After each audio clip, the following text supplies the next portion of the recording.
Now we have Idaho. And I saw something developing in Idaho I just could not believe. What's and that going was on? the quadruple murder of these 4 students in Idaho and the 2 surviving roommates. Suddenly the internet decided to attack the 2 surviving roommates, to suggest that they had something to do with it. Now, the first thing to mention at this is about 11 minutes into this video clip from News Nation, is it's pretty surprising that Amanda Knox doesn't even seem to know about this case, because Amanda Knox is kind of part of the true crime commentary, isn't she? She doesn't even know when Banfield is talking about Idaho. She doesn't even seem to have an idea what she's referring to. But then there's also Banfield herself saying the following. When there's a media circus, and you name it, Jodi Arias, Casey Anthony, whether it was the Foxy Noxy headline, now we have Idaho. And I saw something developing in Idaho I just could not believe. What's going on? Now, I'm referring specifically to Banfield, referring to the whole media circus surrounding Amanda Knox's Foxy Noxy. I would love to know whether Banfield, whether she knows or not, whether Knox herself referred to herself as Foxy Noxy on her own MySpace page, to suggest that they had something to do with it. And I wondered what your thoughts are about that kind of a dynamic that's now playing out.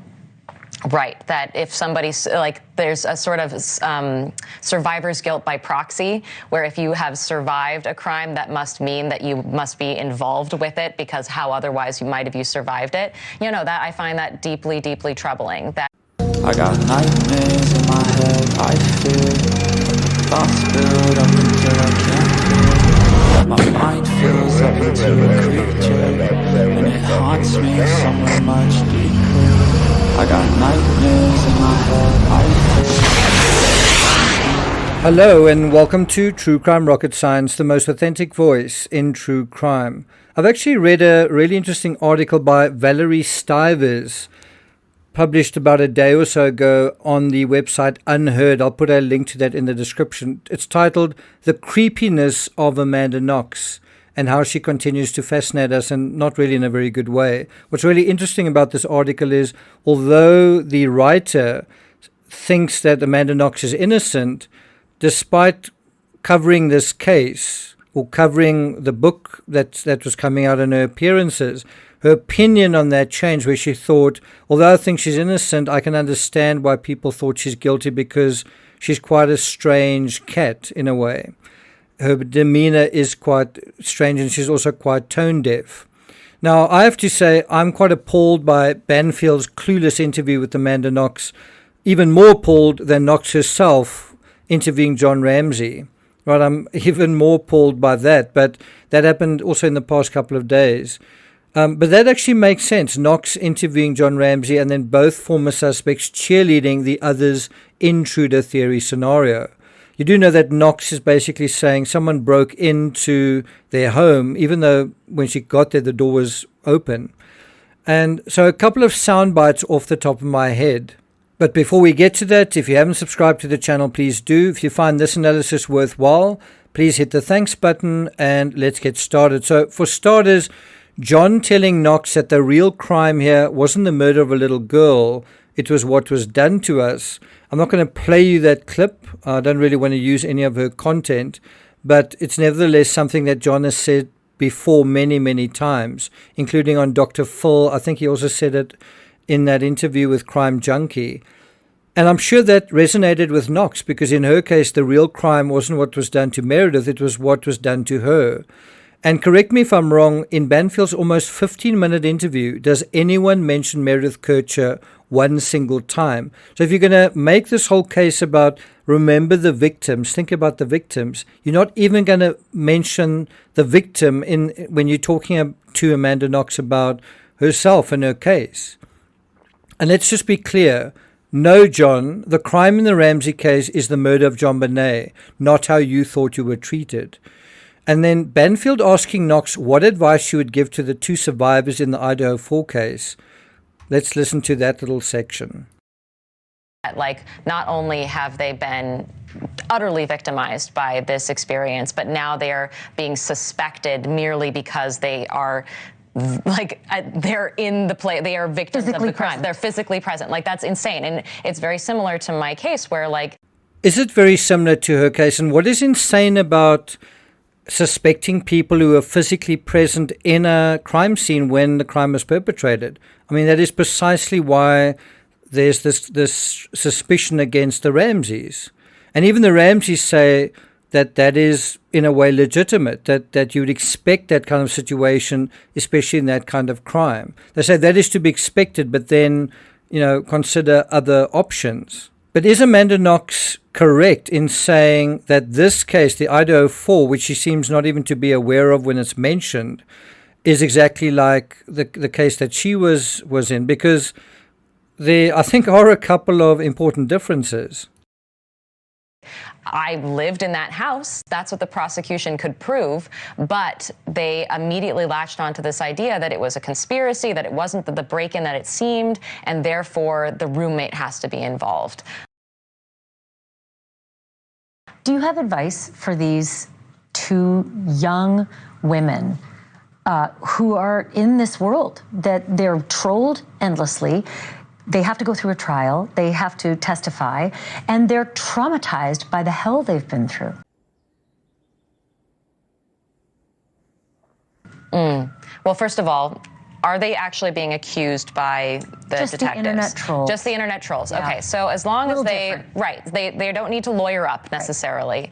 Right. What I would say is, and this is going to be hard for them, but do not take it personally. See, now, there is evidence how little Amanda Knox knows about this case, where she says, have they been charged or anything? And that's the difference here.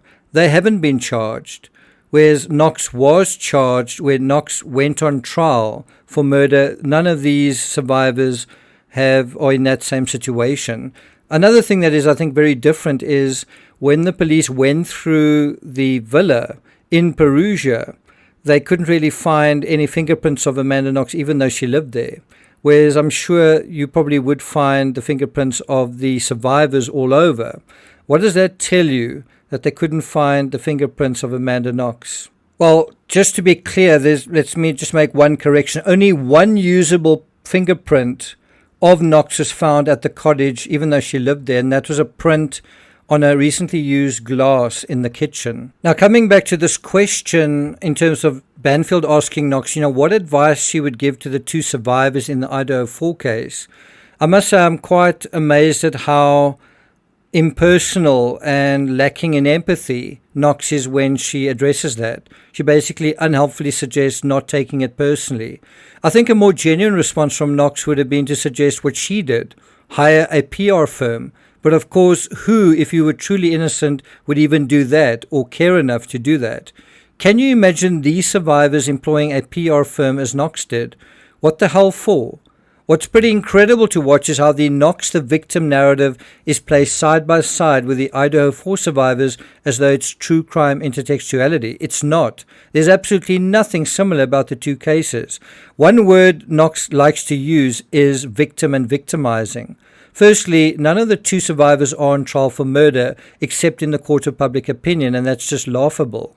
Secondly, neither of the two survivors falsely implicated somebody else, or confessed or wrote a bunch of inconsistent statements. Thirdly, neither of the survivors could be accused of behaving inappropriately during the incident. I mean, in terms of laughing, flirting, or making callous remarks about any of the victims.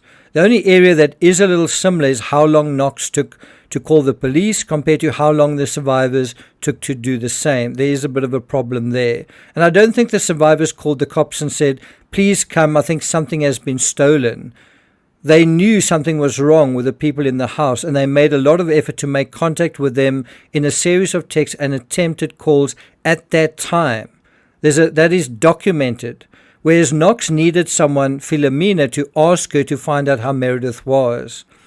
I don't think it's unreasonable to suggest Knox took about three times as long to alert the authorities from the time she woke up and went to the house and moved all the way through it. And if memory serves, she called her boyfriend and mother first. And the call to the cops ultimately was only made when the police, who had been called by someone else, was already in the area. Also, I don't know this for sure, but I don't think any of the survivors stepped over blood, had a shower, and then still didn't really know what was going on. The survivors called the cops late at 11:58 a.m., but they also woke up late, and I think they were somewhat hungover. A witness said he saw Knox out and about or someone that looked like her at about 7:45 a.m., but Knox only called her mother at 12:47 p.m. and her boyfriend called the police at 12:51 p.m. One thing I do think applies to both cases is certain people being under the influence when something terrible happened. I also highly doubt whether either of the survivors in the Idaho case will go on to literally make a living selling the story about the bloody butchering of their roommates while struggling to ever mention their names, to shed a single tear, and while trying hard not to break out into big grins or outright bursts of laughter as Knox did. Can you imagine D and B reveling in the slaughter of their roommates, writing books, making documentaries, and looking so thrilled about it as Knox seemed to be doing? I can't.